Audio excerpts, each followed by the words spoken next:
This is my first chess tournament in Denmark. Chess has now the ability to bring people together and make people feel at home. And that's what it did to me today as we approach this first game of my classical tournament. I wanted to introduce my opponent, Ib.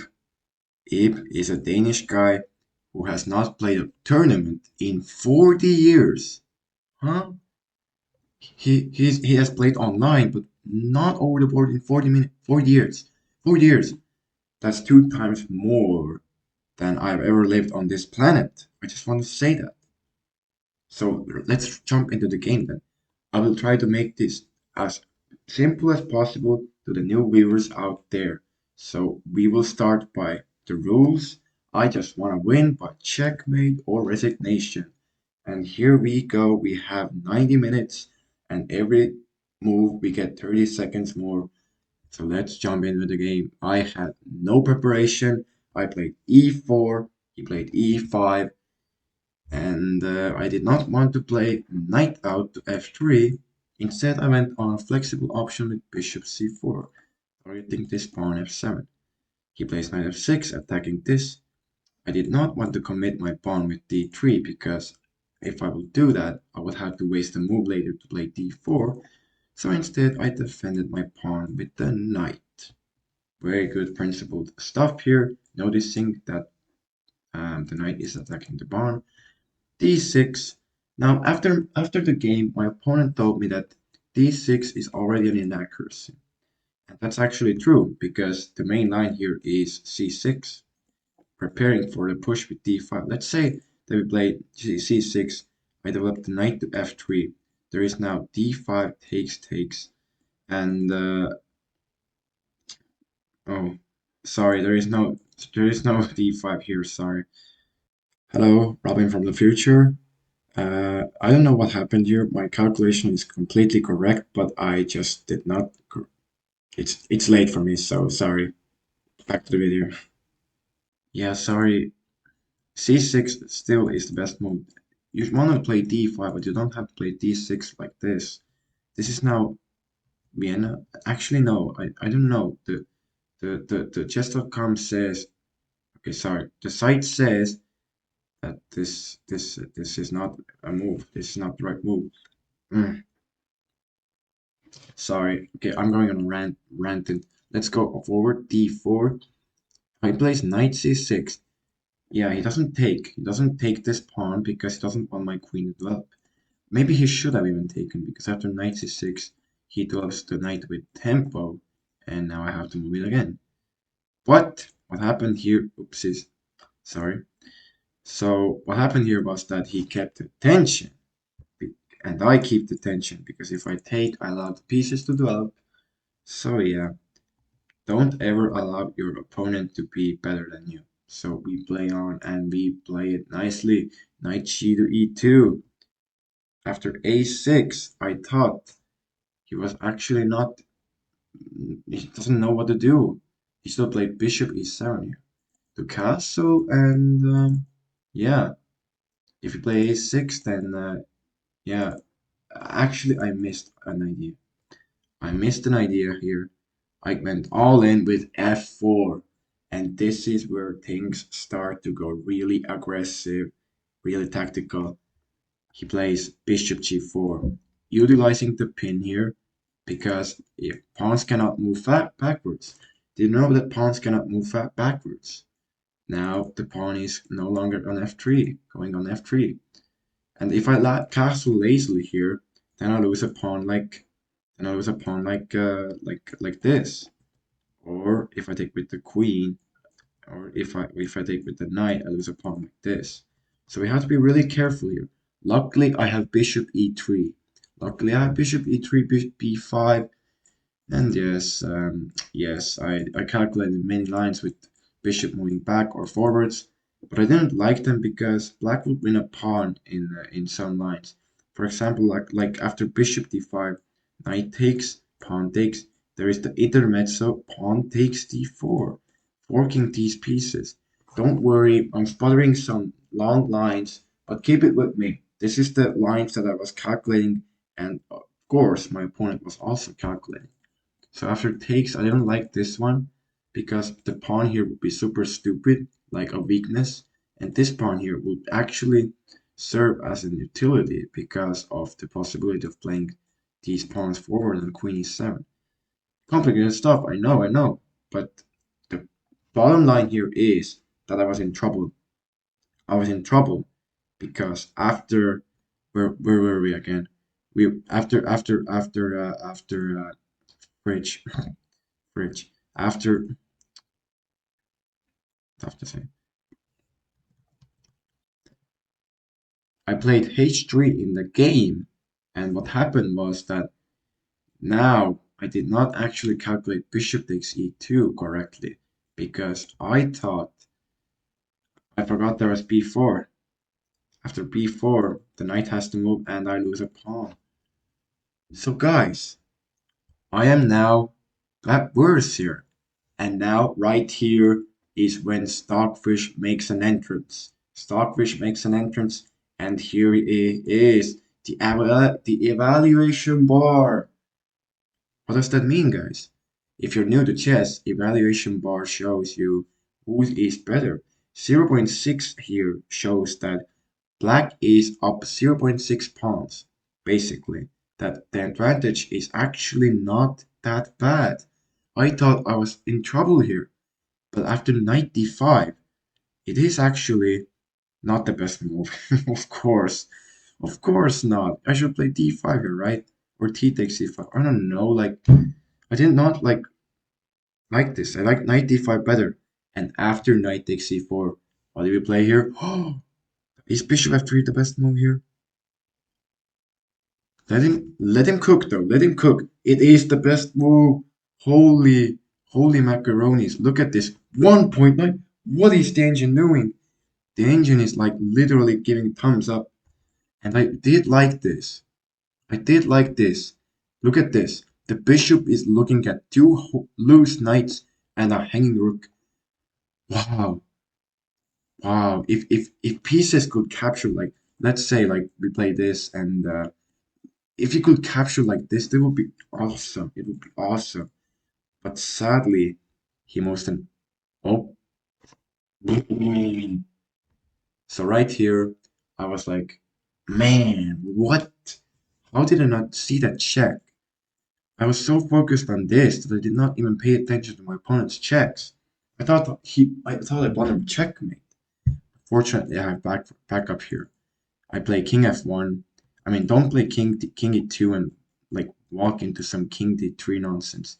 Even though computer says, oh sorry, computer says that this is bad. So yeah, king f1. Sorry, wait. Whoa. What's happening here? The best move is g3. What? G3 is winning here? Man, I'm looking at these lines the first time here, and g3 is the best move to force the queen into a worse position. What? After e takes f4, there is... Yeah, but what's the difference? What's the difference? What? After g3, knight takes g3, there's bishop f2, right? Yes, there is. But after king f1, there is knight g3 check. But that's not even the best move. Forking the king and the rook is not the best move. The best move is to take first. Because after takes, the bishop is hanging and I mean the best move is queen f3. I'm not an engine, guys. I'm not an engine. So is not my opponent. Knight g3 check. King g1. And rook c8 is the best move here. Rook c8 is the best move here. But I thought that I had to have a winning move. And the winning move is king takes e5. Brilliant move, sacrificing the rook in the corner. Because the king is in the center, guys. The black's king is in the center. And if you open up the king, then you have very good possible attacking chances. All the lines work for you. This rook is worthless according in respectable to this knight. Like this knight is actually not even worth more than the rook. This knight is worth more than the rook, sorry. Like, seriously, seriously. He takes my rook. And now, wait, bishop g4. Oh, wow. Yes. I mean, we had some lines like, yo, look at this. Knight takes c7 is winning, sacrificing the knight. And then e takes d6. Actually, wait, that is actually a pretty straightforward line to calculate. But, like, when everything is like, when you're down 6 points of material, you don't really know. You don't really know. Actually, yeah, this was quite simple to calculate, but I played bishop g4, a quiet move. And the defense here is utterly, almost impossible to find. I don't know. Queen d8 here is the best move. Yes, he said that after the game, that queen d8 is the best move. And yes, but all the other moves are losing. My move is best, if not for queen d8, but now he crumbles. He plays rook d8, moving the rook away and allowing knight takes c7. And after that, we take the pawn. Now, again, Stockfish is like, man, you did not play queen d5 here, seriously? Ah, I mean, it's very difficult over the board. Like, I saw queen e5 in other lines, but in this line I did not see it, and I was very pleased with takes, rook takes, and bishop c5. Like, really, man, really. Queen d5 here is +9. You're up an entire queen. Black has to sacrifice a queen and 4 points of material. That's how ridiculous this position is. After queen d5, if takes the pawn, I mean, you lose the knight. How do you move the knight, you lose this, takes, and the bishop c5 here, maybe. Even queen e5 check. I don't know. It's all complicated. Very dang stuff here. Like, of course, now it is much easier to see that if you have an engine, like, oh yeah, of course, queen d5. But right now, we're happy with this. Queen f2 check. Queen f2 check, according to the computer, is actually not even that winning for black because the rook was attacking the queen. That's how insane these positions are. The computer's like, I was not contemplating queen f2 here. You were contemplating queen f6 or queen h6 to defend the rook. Now, what happened here was queen f6, and now, I mean, come on, man. Queen e1 check here is +20. Like, I saw knight d5 check that it wins the queen because the rook is pinned. What? Anyways, rambling on here.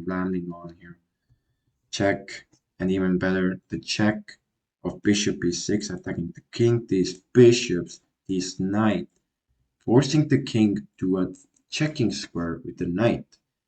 Check. And now the rook cannot take the queen, and we convert this, queen e1 check. Did you still see that the knight is still in the corner? The knight is here in the corner from move 13. Right? Is it move 13? It's tough to say. Yeah, the move it now move 14. The knight has been there like in the move the knight has been there in 8 moves. 8 moves. Like the king has been the king that just fostered the pet stallion. Like, yeah, sorry. I'm just getting too excited here. Bishop e7 happens, bishop c5, rook d5, just conversion, queen conversion. Just trade down pieces when you're winning. I just take the knight now. Bishop h5. I don't care what the engine is saying. Like, yeah, bishop h5 is even better. Rook g8 developing the rook. Queen e6 threatening this pawn. Oh my goodness, the pawn cannot take because of the pin. If you take, I take your king. Rook g7 defending. Rook e1 adding more pressure. Rook d7 only move. Queen f6 just poking and prodding, attacking the rook. Yes, king f8, but I take the pawn. Rook g3 trying to create an attack, but I come back. I threaten this. He comes back. I play queen b6, threaten checkmate over there. King e8, I take the pawn. I threaten still checkmate if the rook moves off the file. Rook c7, queen b8 check. And after king d7, the rook takes e7 at the minimum. And this will be all lights out. This will be all lights out. But my opponent played rook c8 and I take and I win the game. Like absolutely insane comeback after. I mean, it wasn't even a comeback. Like, sorry, I'm showing other lines. Uh, like literally. Let's go back to the game. Like from this position. Sorry, what is happening? Sorry. Um, from this position, I thought after knight takes e4, I was in trouble. But the engine gives a thumbs up on bishop f3. And after queen h4, I had to play g3. Like, that's absolutely insane. Like, I never considered these moves. I never considered g3. I never even considered knight takes, I mean, bishop f2 actually is winning as a curve as well. I never contemplated, like, I never contemplated queen d3 or queen e2 or knight takes c7. Like, that's insane. Even knight f6 is winning here. I did say knight f6 here. But actually, what matters here is how you play, what's your aggressive style play, who you're playing against. Yeah. To conclude this game, it was full of tactics, it was full of suffocation, it had a hanging knight, it was fostered by the opponent's king for 8 moves until it had to be eaten. Sorry, it's just what I thought about right now. Very interesting thoughts about chess, and we absolutely crumbled the position as there was no activity left. So, if you like this chess game, I thank you. You are still here with me after this game. You still watched the end? Man, I'm so happy. We have 6 rounds more left to go. This was my first round ever in Denmark. And we will actually see you next Monday then. See ya, legend. You're a legend.